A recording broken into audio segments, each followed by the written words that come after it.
Hola a todas y todos.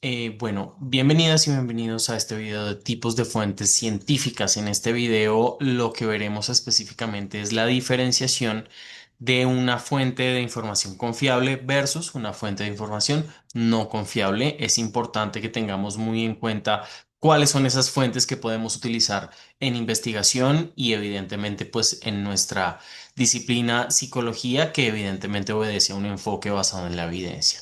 En ese sentido, pues cobra bastante relevancia, bastante importancia que nosotros podamos clasificar las fuentes que consultamos y a partir de ahí, pues las fuentes que colocamos en nuestros escritos académicos, en nuestros documentos científicos. ¿Listo?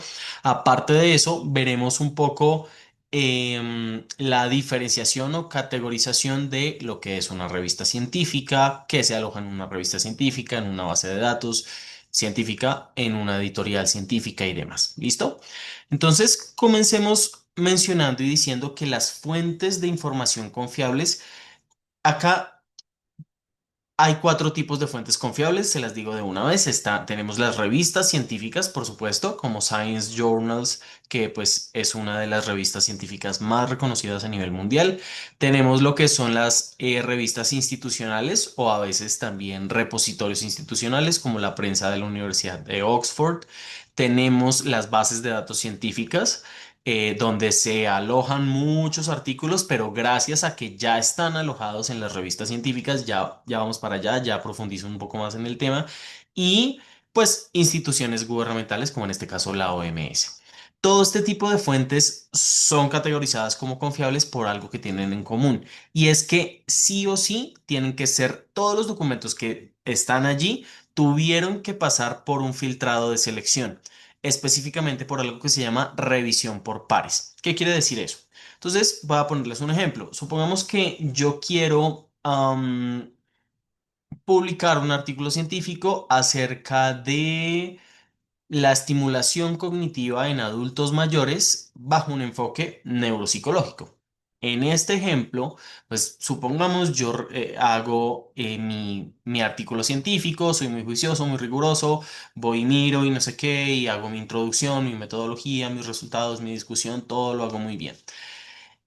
Se podría entender entonces que ya lo puedo publicar. Entonces, supongamos, yo me voy a una revista científica como de Science Journals y ahí le doy a publicar y ya.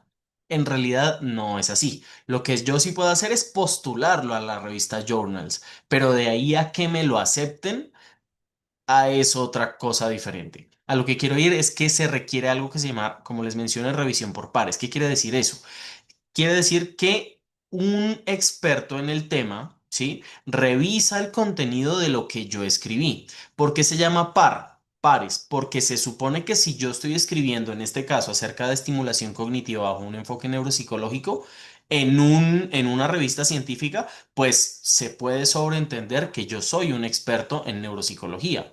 Quien me va a revisar el documento, pues tiene que ser obviamente un experto también en neuropsicología o en disciplinas allegadas a la neuropsicología, como la psicología, ¿sí? En general, o la neurología, o los neurocientíficos, las neurociencias, ¿por qué no? ¿Sí? Entonces, tiene que pasar por ese filtrado o esa selección rigurosa por medio de un experto, también de un investigador. Una vez esos revisores de esas revistas científicas sí, básicamente son revistas científicas, determinan que el contenido sí es viable para poder ser publicado en tal revista científica, pues ahí sí, ya le mandan a uno un correo de aceptación y le dicen básicamente quédese listo porque en tantos días, meses o lo que sea, su artículo pues estará en línea y estará publicado. ¿De acuerdo? En síntesis, una fuente confiable es confiable porque porque necesita una revisión por pares. Cosa distinta pasa con las fuentes no confiables. Una fuente no confiable, pues evidentemente no tiene esa revisión por pares, ¿sí? Entonces, las redes sociales, los blogs, Wikipedia, monografías, pues son ese tipo de plataformas en las cuales, sobre todo en las redes sociales, pues uno puede subir cualquier cosa. Es decir, yo sí les puedo mencionar incluso colegas míos que tienen sus páginas en Instagram o suben sus reels en TikTok acerca muy seguramente de, qué sé yo, tips para manejar la ansiedad en el bus, por ejemplo. Es un ejemplo, ¿sí? Y uno se pone a ver el contenido y es fiable y uno se pone a ver la descripción del post y uno puede determinar como, uy, están todas las referencias y demás. Es posible que uno pueda encontrar en Instagram o en TikTok o en Facebook información verídica, información confiable, pero también uno puede encontrar esto, ¿sí?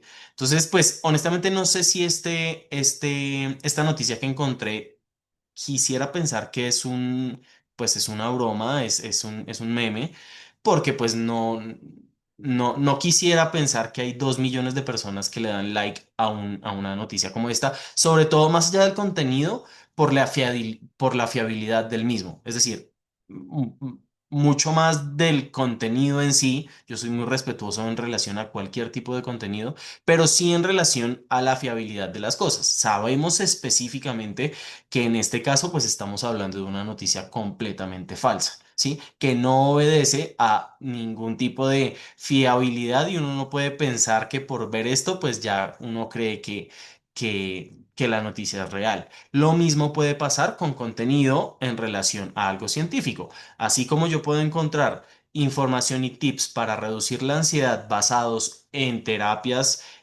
basadas en la evidencia y demás, pues también puedo encontrar los mismos tips, pero basados de alguien que sencillamente se le ocurrió esa mañana escribir acerca de eso o hacer un reel o un video acerca de eso. En conclusión, una fuente científica tiene revisión por pares, una fuente no científica, una fuente no confiable, no tiene esa revisión por pares, sobre todo Wikipedia. Entonces, acá yo les traigo un ejemplo de algo muy mediático que sucedió hace unos años con este señor, con Zinedine Zidane. Pues seguramente se acordarán, él era el director técnico del Real Madrid cuando James Rodríguez jugaba ahí, ¿sí? Y por cuestiones del equipo, lo que sea, pues al parecer él no lo ponía a jugar. Y pues bien sabemos todo el escándalo mediático que eso generó, sobre todo que en las redes sociales pues a él lo llamaban muy seguramente personas colombianas de esta manera. Y chicos, un poco más allá de la jocosidad, un poco más allá de lo cómico de la situación que puede también ser entendida de esa manera, es entender que Wikipedia es una plataforma en la cual cualquier persona puede editar lo que sea, cualquier persona puede poner cualquier cosa, ¿sí? Y en ese sentido, pues ahí uno empieza a dudar de la fiabilidad de lo que ahí esté indexado. Entonces, de manera muy directa les digo que evidentemente Wikipedia, de pronto sobre decirlo, pero Wikipedia jamás es y no creo que sea una fuente de información confiable, básicamente porque cualquier persona en realidad no tiene uno que ser un experto, no hay una revisión de un par experto para que pueda de manera rigurosa filtrar lo que ahí se publica y lo que no. ¿Listo? Entonces, vamos a hacer un paralelo entre fuentes confiables y no confiables bajo estos criterios, ¿no? Entonces, ¿quién escribe una fuente confiable? Pues normalmente un investigador, investigadores, experto o expertos, ¿sí? O expertas. Una fuente no confiable, pues básicamente chicos, cualquier persona, sobre todo en una red social, cualquier persona puede escribir lo que quiera, ¿sí? Con información, puede que la tenga o sin información. El punto está en que en una fuente no confiable no está ese filtro obligatorio de revisión por pares, ¿listo? ¿Dónde se publica? Una fuente confiable, pues normalmente en una revista científica, académica, en una base de datos, ¿sí? Mientras que una fuente no confiable, pues en los blogs, en Wikipedia, en monografías, en TikTok y demás. Bien. Tiene revisión por pares la fuente confiable, evidentemente, y es obligatoria. Uno no puede pensar que uno hizo el artículo científico y va a encontrar una revista científica que no lo revise. Eso no ocurre. Siempre hay una revisión por un par, por un experto que determina que el contenido que uno está escribiendo es acorde y pertinente con lo que uno dice. Sí, con lo que uno está escribiendo. Básicamente lo que catalogan es que uno sepa de lo que está hablando. ¿sí? Mientras que en una fuente no confiable no pasa. Cualquier persona o casi cualquier persona puede subir cualquier tipo de contenido. ¿Hay evidencia en una fuente confiable? Obviamente sí. Por eso tenemos las citas y las fuentes, las citas y las referencias, ¿sí? Generalmente cuando estamos hablando de algo en ciencia, siempre hay alguien o casi siempre hay alguien que ya lo ha dicho previamente. Y si no lo ha dicho previamente, por lo menos hay insumos de algo más general que ya se ha dicho, ¿sí? Yo no puedo decir, por ejemplo, creo que ya se los mencioné en clase, que definir la psicología como eh, la ciencia que estudia la conducta humana, el comportamiento humano. Eso ya sabemos que es cierto, pero yo no lo puedo atribuir hacia lo que yo pensé, porque en realidad yo no fui la primera persona que dijo eso. Tengo que citar, tengo que referenciar a la persona o a las personas que hablaron de la definición de psicología, en este ejemplo simplista, pero pues obviamente hay ejemplos que se acoplan para cualquier situación. Otro dato, otra cosa importante en relación a la evidencia es que los datos en las fuentes confiables son verificables. Si yo escribo o estoy leyendo que la terapia de exposición es efectiva para tratar problemas de ansiedad específica, para tratar fobias específicas, que eso es cierto, pero no es cierto porque yo lo esté diciendo, chicos. Es cierto porque hay muchos estudios hasta el día de hoy, muchísimos, que han hecho terapias de exposición en personas con fobias específicas y han demostrado resultados favorables. Lo puede uno verificar. Hay evidencia, uno lo puede demostrar. En una fuente no confiable pues normalmente el tema pasa un poco más hacia la persuasión, ¿no? Es un poco más subjetivo, hacia una opinión, repetición, no hay demostración de nada. Bien, vamos a ver entonces unos pequeños tips para determinar lo que sería una buena fuente científica. ¿Listo? Mm, en primer lugar, la autoridad del autor o la institución. ¿Quién es el autor? ¿Quién es la institución? Voy a ponerles un ejemplo. Entonces yo quiero leer y encuentro un artículo de la terapia cognitivo-conductual, ¿sí? De la terapia cognitivo-conductual, que es una de las terapias que actualmente más se utilizan para tratar diferentes problemas, supongamos, de ansiedad y de depresión. ¿Listo? Y entonces yo me pongo a ver y veo que el autor es Sigmund Freud. Y ahí yo empiezo a decir, no, pero es que Sigmund Freud no era especialista en terapia cognitivo-conductual, sino en psicoanálisis. Es considerado el padre del psicoanálisis. Entonces ahí yo ya empiezo a dudar porque pues evidentemente es un autor o es una persona que cero que ver en relación al tema que está descrito, ¿sí? O también la institución. Es como si yo buscara lo mismo, un artículo de la terapia cognitivo-conductual, pero la institución a la cual está afiliada ese documento es la Escuela Colombiana de Ingeniería Julio Garavito. Eso no tiene mucho sentido, pues la Escuela Colombiana de Ingeniería, pues se supone que debería subir contenido específicamente de ingeniería, a no ser que estén hablando de algo de terapia cognitivo-conductual que lo que lo liguen a la ingeniería, que en este momento no se me ocurre cómo. Pero a lo que quiero ir es que uno tiene que ser un poco consecuente en relación al contenido y quien lo está diciendo o la institución a la cual está afiliado ese documento científico. ¿Listo? Debe haber como esa relación entre una cosa y la otra. Si es de terapia cognitivo-conductual, bueno, entonces que me hablen personas, ¿sí? Que trabajen en centros clínicos, que trabajen, que sean psicólogos clínicos, ¿sí? Que tengan experiencia en el tema. De ese enfoque en particular. Bien. Ahora, propósito y audiencia. ¿Será que está la fuente escrita para informar o para persuadir? Esto ya lo había mencionado en la diapositiva anterior. Tenemos que buscar información imparcial, información objetiva, lo más objetiva posible. De hecho, uno de los principios éticos de los investigadores es que sea lo que sea que uno encuentre como investigador, uno tiene que declararlo tal cual como está. ¿A qué voy con esto? Uno cuando está escribiendo un documento científico, un artículo científico experimental, que tiene que hacer un experimento, normalmente lo que uno como investigador hace es formular una hipótesis. Y formular una hipótesis no es más que declarar qué es lo que uno espera de los resultados. La formulación de hipótesis va antes del experimento como tal. Entonces yo puedo hipotetizar cualquier cosa, ¿sí? Pero luego hago el experimento y puede que encuentre los resultados que se acoplen a mi hipótesis o los resultados que no se acoplen a mi hipótesis. Y yo como investigador tengo la responsabilidad ética de declararlo, de que si no dieron los resultados acordes a lo que yo pensaba que iban a dar, igual tengo que publicarlo. ¿Será que pasa esto en las redes sociales? ¿Será que pasa esto en Wikipedia? Seguramente no. ¿Listo? Entonces es otro filtro bastante importante.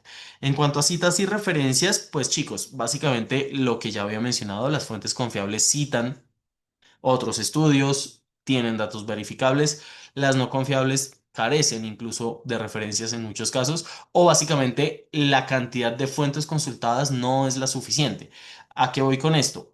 Por lo menos para poder determinar que un artículo científico es un artículo confiable, es porque de verdad, mínimo, pero mínimo, mínimo, mínimo, debe tener unas 30 referencias, por lo menos 30 consultas, que eso en realidad, chicos, es bastante poco, ¿sí?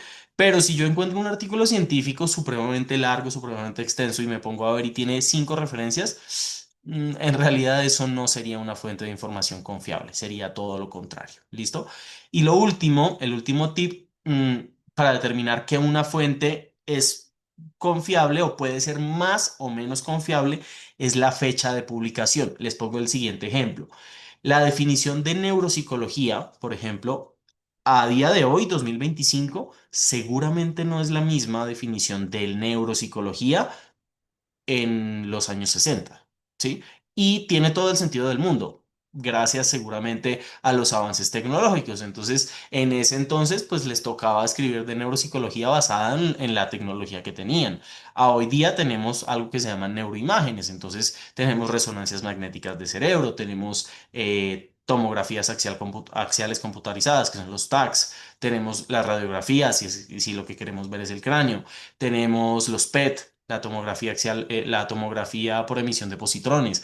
A lo que quiero ir con todo esto es que una definición sobre un constructo, sobre un concepto, cambia a lo largo del tiempo, ¿sí? Y obviamente lo que se dice con mayor, es decir, que es más reciente, pues normalmente tiende a ser más confiable. Ahora aquí vamos a hacer una muy, muy, muy breve actividad en relación a que vamos a buscar del mismo tema, pero en una fuente confiable versus una fuente no confiable. Vamos a hablar del área de Wernicke. Les voy a dar un contexto para quienes no sepan qué es el área de Wernicke. Igual lo sabrán, lo tendrán que estudiar a lo largo de la carrera, pero resulta que por ahí en el siglo XIX, más o menos en 1861, si no estoy mal, había un médico y fisiólogo alemán que se llamaba Karl Wernicke. Y digamos que el trabajo magno de su carrera profesional fue que, pues, valga la redundancia, trabajó con personas, con pacientes que no comprendían el lenguaje. Entonces eran personas que no tenían problemas para producir el lenguaje, podían hablar fluido y todo, pero no lo podían comprender.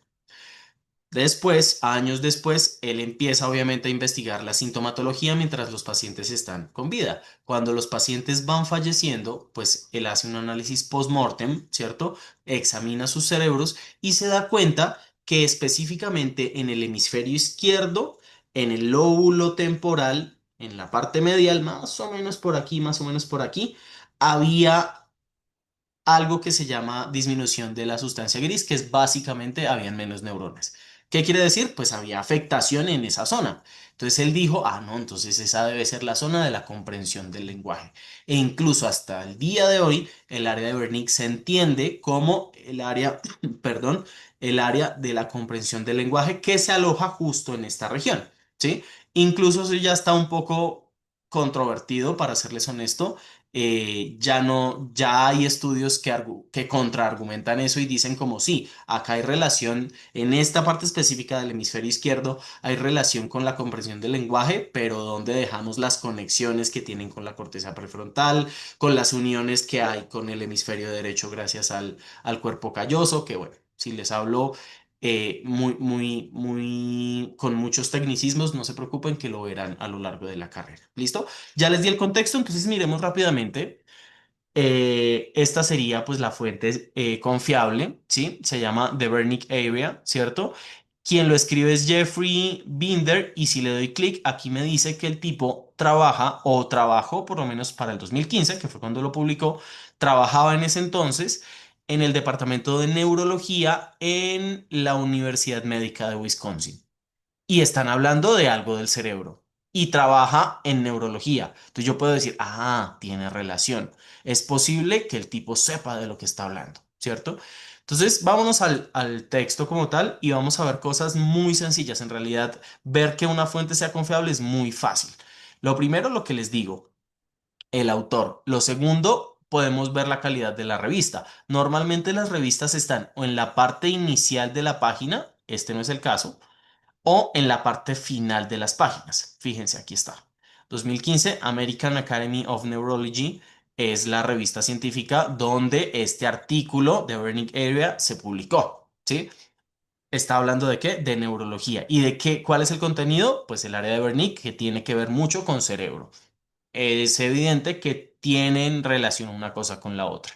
Y por si no fuera suficiente, pues vámonos a las referencias.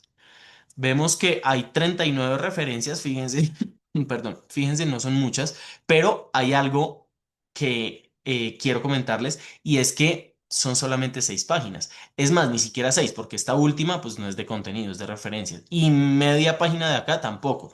Hay 4 páginas y media, solamente 4 páginas y media, para las cuales utilizaron 39 fuentes. Ahí uno puede decir, ah, hicieron una revisión rigurosa para hablarme del área de Wernicke. Fíjense, hemisferio izquierdo, ¿sí? Lóbulo temporal y bueno, digamos que el contenido es otro, ¿no? El propósito es otro.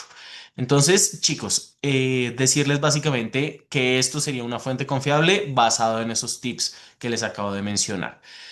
Pero ¿qué pasa mm, con Wikipedia? El área de Wernicke también está, la definición también le puede decir a uno, posiblemente digan cosas parecidas, yo no estoy diciendo que no, pero lo que sí es que si nos vamos, por ejemplo, a las referencias, hay una, dos, tres referencias y miren la cantidad de contenido, es muy poco. Aunque tengo entendido que a veces Wikipedia tiene un montón de contenido, vaya uno a ver las referencias o la calidad de las mismas. Fíjense, 2016, hace 9 años, 96 hace 29 años y del 76 hace 49 años y ya, no hay más.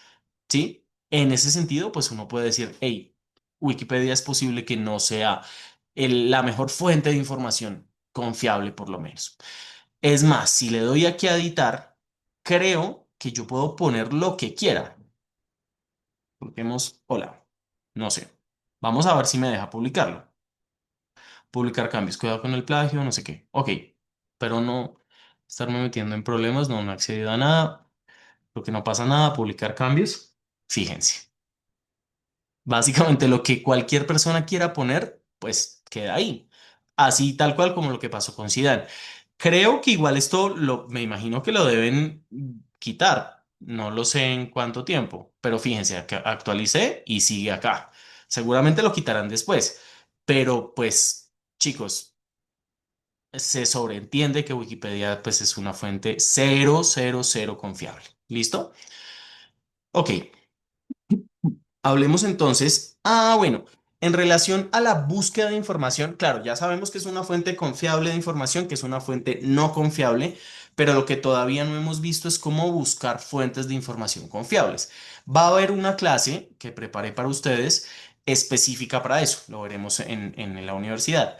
Pero pues como el tiempo de esta clase no me da para ello, para eso específicamente, pues les voy a mostrar cómo quien dice la vieja confiable. La vieja confiable es Google Scholar o Google Académico.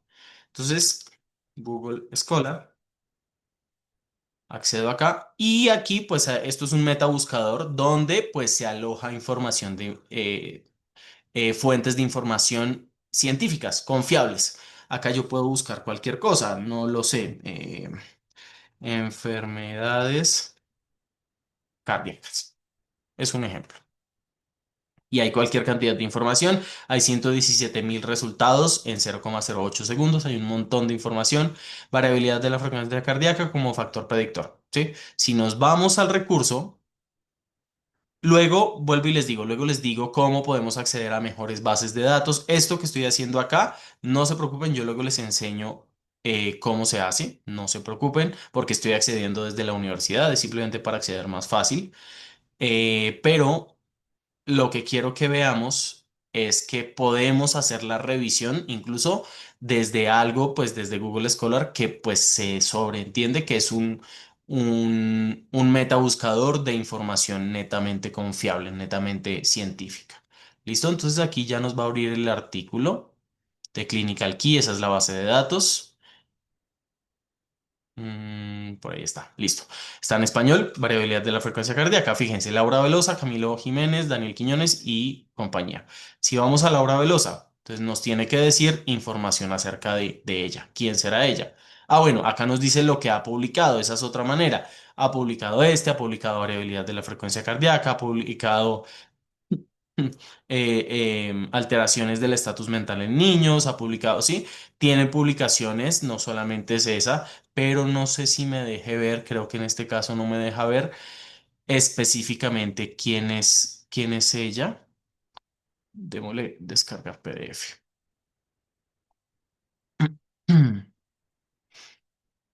Ah, fíjense, acá sí lo puedo ver.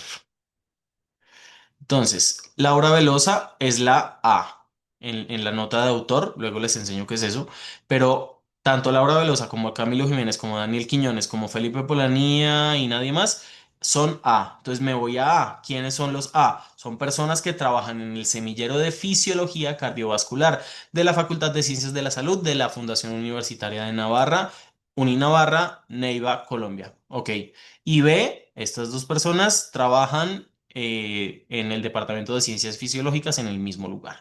Entonces, estamos hablando de algo cardíaco, de algo fisiológico, el contenido es igual. Ah, ok, es información confiable. Vámonos a la cantidad de referencias. Fíjense, 47 referencias para 6 páginas. Lo mismo, 5 páginas, 4 y media incluso, ¿sí? 4 y media en las cuales, pues, investigaron 49 fuentes distintas. ¿Listo?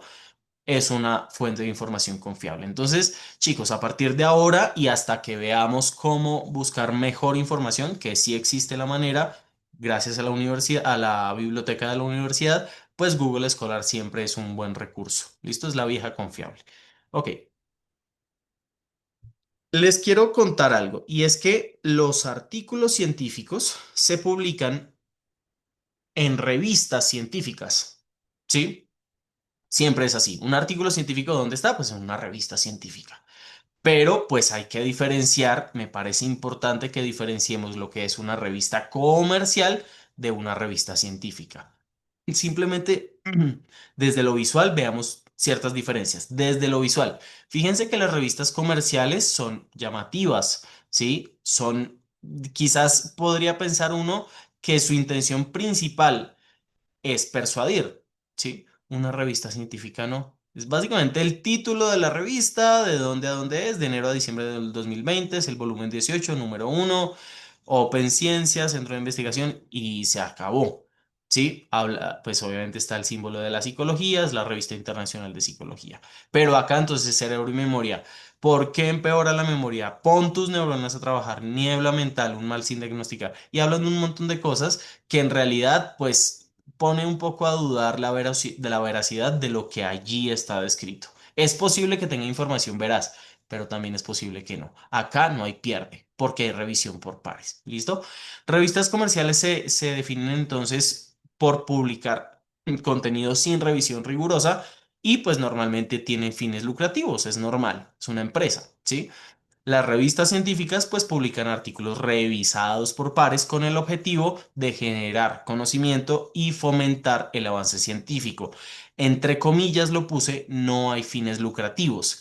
En realidad, las revistas científicas dicen ser sin ánimo de lucro, em, y de hecho, a uno como investigador, les comento de una vez, a uno le toca pagarle a la revista para publicar el artículo que uno quiera publicar.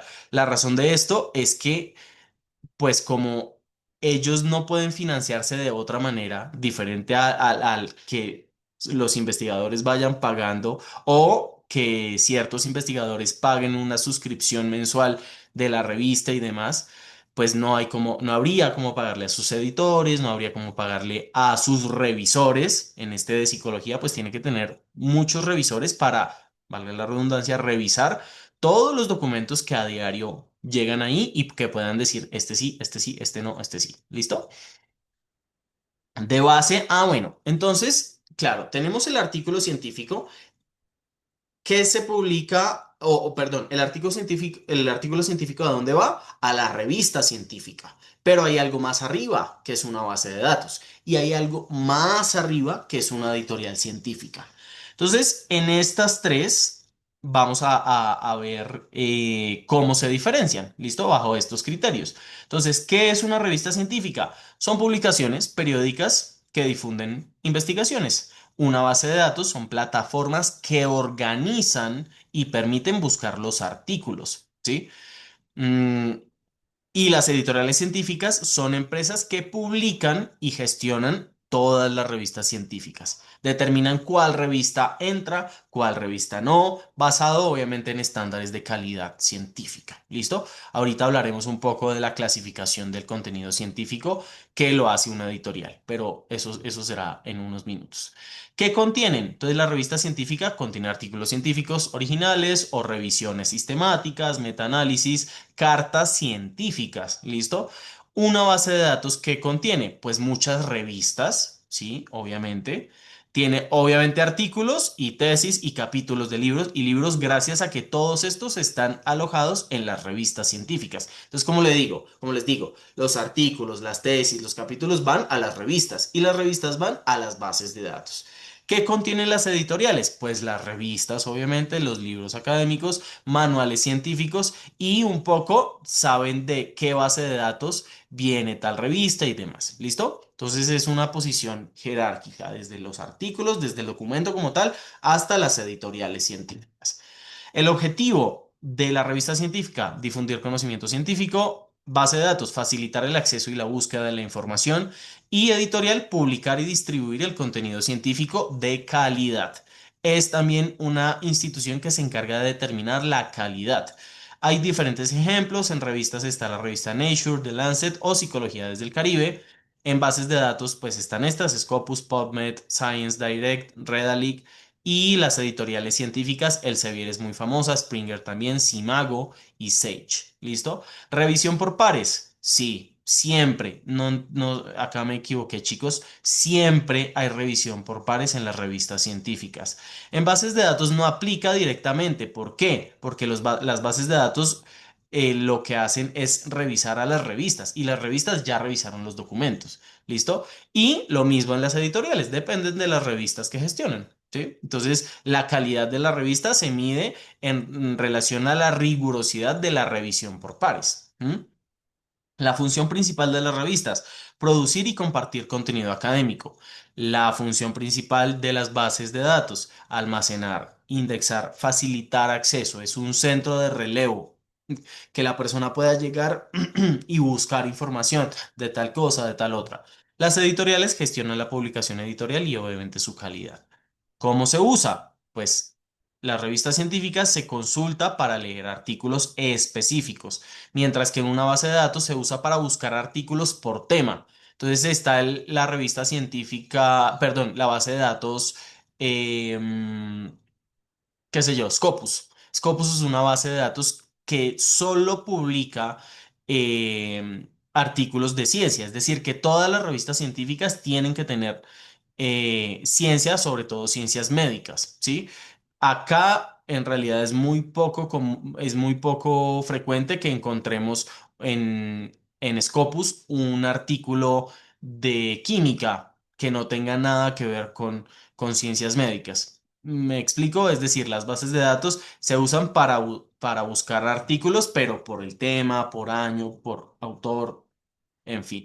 Y las editoriales se identifican pues para conocer qué editor publica cada obra, ¿sí? Para saber que no. Entonces tal manual, el manual de la APA está publicado bajo el editor Manual Moderno, me parece, y tal cosa, y cuál es su calidad. ¿Listo? La función principal también de la editorial científica, gestionar la publicación editorial y su calidad. Ya vamos a ver cómo gestionan la calidad de las revistas que están indexadas allí.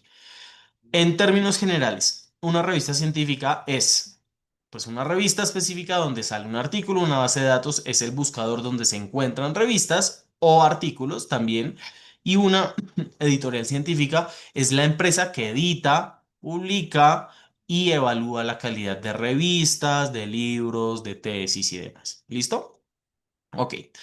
Dentro de las revistas científicas, acá estamos hablando ya de todo en relación a fuentes de documentación confiable. Hay diferentes tipos de revistas científicas y están organizadas de manera jerárquica. Las revistas de divulgación son las que tienen menor organización jerárquica, y las revistas de investigación originales pues son las que están rankeando. Entonces las revistas de divulgación básicamente lo que diferencia una de la otra es la calidad, ¿sí? Las revistas de divulgación muy seguramente quienes más publican acá pues son estudiantes, y de hecho la revisión por pares pues lo revisan ¿quiénes? Estudiantes. Muy seguramente un doctor, alguien con un doctorado pues no se va a poner a ser revisor de una revista de divulgación, eso no tendría mucho sentido, y va subiendo revistas institucionales o repositorios, revistas multidisciplinarias o revistas especializadas. Estas quiere decir que existen revistas científicas especializadas que solo hablan de psicología, solo de psicología, pero hay revistas multidisciplinarias que hablan de psicología y psiquiatría. Ya ahí hay dos disciplinas diferentes, ¿sí? Revistas de revisión, estas son las revistas en las cuales están muy seguramente los metaanálisis, están las revisiones sistemáticas y por último, las revistas de investigación originales, ¿sí? Que uno mismo como investigador va, coge una muestra, es decir, unos participantes, y hace un tratamiento para declararlo de manera sistemática y organizada y poder escribirlo en un artículo científico de investigación original. ¿Listo? Vámonos entonces a los tipos de bases de datos. Se me fue aquí el signo de interrogación, discúlpenme. Las bases de datos multidisciplinares, también se diferencia en multidisciplinares y especializadas. Entonces, por ejemplo, la base de datos especializada APA-SciNet, perdón, APA-Psych Articles, es una base de datos que solamente publica pues artículos de psicología, porque viene del American Psychological Association, porque está hablando solamente de psicología, solo de psicología, mientras que Web of Science se encarga, así como Scopus, de publicar contenido de ciencias médicas. Hay de psicología, pero también encontraremos de neurología, también encontraremos de medicina, y así sucesivamente. ¿Listo? Ok, y entonces ya con esto termino. ¿Cómo puedo saber cuál revista es mejor? Existen sistemas de clasificación de calidad de las revistas científicas. Está Journal Citation Reports, la JCR, está Google Scholar Metrics y está la SJR, que es Simago Journal Rank. Esta es la que quiero que veamos porque es bastante sencilla de explicar y es bastante sencillo de ver. Entonces, fíjense que en este sistema de clasificación que viene de Simago, que de hecho Simago es una editorial, ellos se encargan de clasificar por cuartiles en que la revista que está en Simago, qué clasificación en relación a su calidad tiene, ¿sí? Si está en Q1, significa que está dentro del mejor 25% de todas las revistas del mundo, ¿sí? Son revistas top. Q2, pues del 25 al 50%, del 25 al 50. Q3 del 50 al 75% y Q4 del 75 al 100. De pronto son las revistas en comparación con Q1 que no tienen tanta calidad, ¿sí? Entonces, vámonos a Google, vámonos a Simago. Simago. Vamos a dar acá. Y aquí uno puede empezar a cacharrear, perdón. Uno, si tiene el nombre de la revista específica, uno la puede colocar acá. Si no, pues uno se puede ir, por ejemplo, démosle explorar por países, el ranking por países. Vamos a buscar Colombia, ¿dónde está? Número uno, pues está Estados Unidos. ¿Pero por qué? Fíjense la cantidad de documentos. Hay más de 16 millones, casi 17 millones de documentos que están alojados en la editorial Simago. Vamos a ver dónde está Colombia. Estamos en el puesto 48 con 207.998 documentos publicados. ¿Listo? Ese es como el ranking en países. Bien, vámonos a psicología. Muestra a ver. Psicología. Vamos a ver en qué puesto estamos en psicología. Número uno vuelve a ser Estados Unidos y vamos a ver Colombia está de puesto 39 con 5.376 documentos de psicología que están en este momento publicados, perdón, sí, publicados en Simago, en la editorial Simago. ¿Listo? Pero vayámonos al ranking de revistas, que es básicamente de lo que se encarga la clasificación de Simago. Entonces, fíjense que tenemos la revista que está top en este momento, que es por supuesto Q1, es de Estados Unidos, es la revista Cancer Journal for Clinicians, for Clinicians, perdón, y pues es una revista que ustedes pueden ver, digamos, el puntaje 145.004, incluso en relación al segundo le lleva años luz, ¿sí? Pero busquemos, por ejemplo, por áreas, psicología. Entonces tenemos que en este momento la mejor rankeada es la Annual Review of Psychology, la segunda es Annual Review of Organization Psychology and Organization Behavior, todas de Estados Unidos. Vamos a ver de psicología y en Colombia, a ver qué encontramos. Colombia.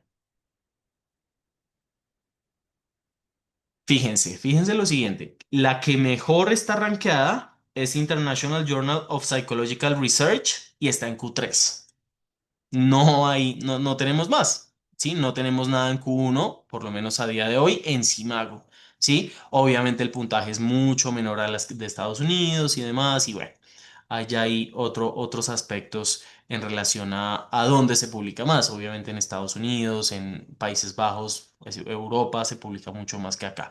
Pero entonces, chicos, les muestro esto para que ustedes de aquí en adelante sepan encontrar o clasificar la calidad de las revistas y de las revistas estoy hablando de los documentos que están indexados en esa revista, ¿cierto? Para que ustedes puedan tener un buen criterio y puedan decir, ok, este documento está en la International Journal of Psychological Research, que por lo menos en Colombia es lo más top que hay. Pues si estoy buscando algo en Colombia, pues seguramente lo mejor es irme a esta revista. Pero si quiero algo a nivel mundial, pues me voy entonces a la Annual Review of Psychology o pues a todas las que estén en Q1 y así sucesivamente. ¿Listo? Mm, creo, chicos, que no es más, no es más. Por hoy, digamos, en relación a este video. Entonces, pues espero que les haya sido de bastante utilidad todo lo que vieron acá. Recuerden que tienen una actividad en el aula virtual. Lo que esperaría es que, pues apenas terminen de ver este video, se vayan al aula virtual y vean cuáles son las instrucciones de lo que tienen que hacer. Es básicamente un ensayo, resumen pequeño donde respondan unas preguntas y pues el insumo para responder esas preguntas es que hayan visto este pequeño video. Entonces, bueno, un saludo, que estén bien. Hasta luego.